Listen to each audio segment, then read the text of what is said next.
Hello everybody and welcome. In this video I'm going to answer the question why your earbuds is not charging.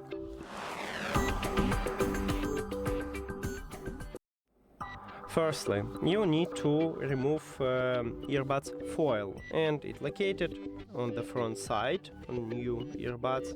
Right here we have charging contacts, and you will see a foil, and you need to remove it. Now, if you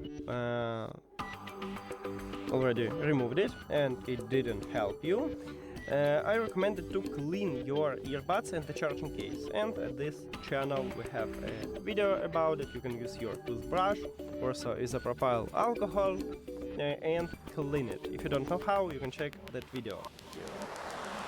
Now, the last one.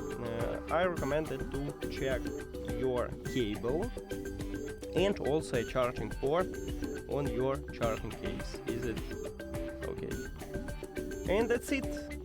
Thank you for watching this video. If you found it helpful, please consider subscribing to the channel and leave the like on the video. See you later.